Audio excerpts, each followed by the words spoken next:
Oke, awalnya ya saya dapat kabar ada open casting, lagi dicari salah satu karakter. Waktu itu ya namanya Bara, segala macam ya saya datang casting, ikutin prosesnya terus selang berapa waktu ya dikabarin eh, menjelang reading hari keberapa gitu kan dikabarin terus ya udah saya datang terus reading bareng diskusi mengenai karakter dan kebetulan kan tim sinemaku juga mereka open eh, mau terima discussion untuk yang terbaik juga.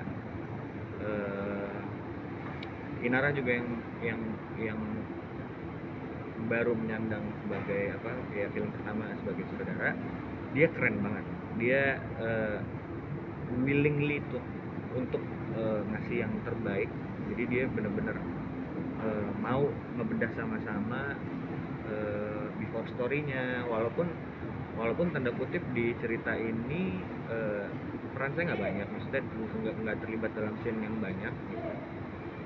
Cuma dia juga ya nggak ada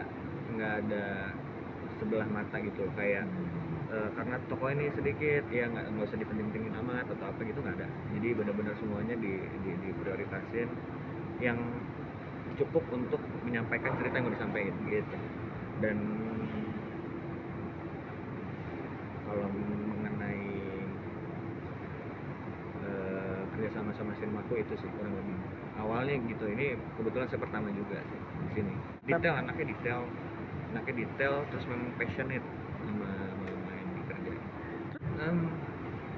Ya itu bekal memang yang saya butuhin sebetulnya, karena setiap project atau setiap tokoh tuh kan nggak ada yang pernah sama ya, maksudnya saya menempatkannya ya sebagai gelas kosong aja yang siap buat diisi gitu. Dan kebetulan selain dia membebaskan gitu ya, tim kreatif ini membebaskan dengan benang merahnya tentu, tapi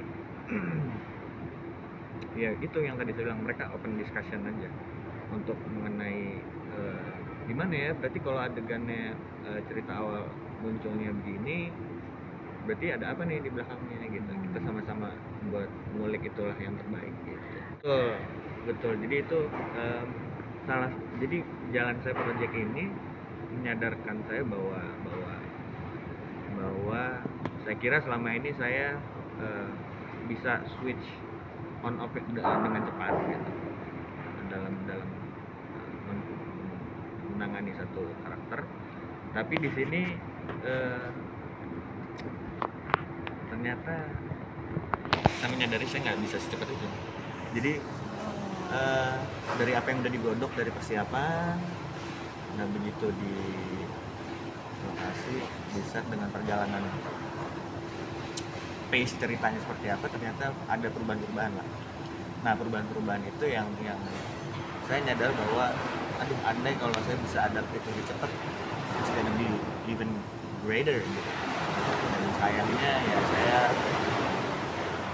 saya nggak pernah puas sih sama apa yang saya kerjain, jadi saya heran juga gitu, kayak tapi harus bersyukur kan gitu. Tapi bukannya bagus, maksudnya kan jadi bisa terus berkembang lagi gitu ya. Ya at some point iya sih, cuman kayaknya saya sekarang lagi butuh buat, entah saya bukan tipe orang yang penuh percaya diri, bukan orang yang, tapi saya suka dan saya cinta banget sama pekerjaan ini gitu. Yang saya tahu itu aja. Masuk terjun ke aktoran memang saya juga kuliah film dari 2012, sudah mencoba terjun di bidang ini. Bukan perjalanan yang pendek, tapi ya saya nggak puas, dan terus lakukan semuanya dengan sepenuh hati aja sih bisanya. Itu kalau kata glamour nggak ada di saya kebetulan. Saya suka belajar atau mengetahui kehidupan orang yang saya nggak tahu dia siapa, sebaliknya pun begitu. Saya pikir dunia keaktoran kan ada sanggar-sanggar atau tempat latihan acting yang bilang gitu mesti punya bank rasa atau dan lain-lain. Cuman buat saya mungkin saya kayak lagi mau nata room atau satu ruangan kamar dimulai dari kamar yang kosong sampai saya harus tahu, saya taruh rak, saya taruh nakas, saya taruh korden, saya taruh bantal. Nah habis itu pelan-pelan saya juga mesti punya storage yang saya tahu itu ada di mana. Jadi soalnya buat aktor tuh, kalau sudut pandang saya, sedih, ngomongin sedih kayaknya ada ribuan jenis sedih gitu, marah ada ribuan jenis marah.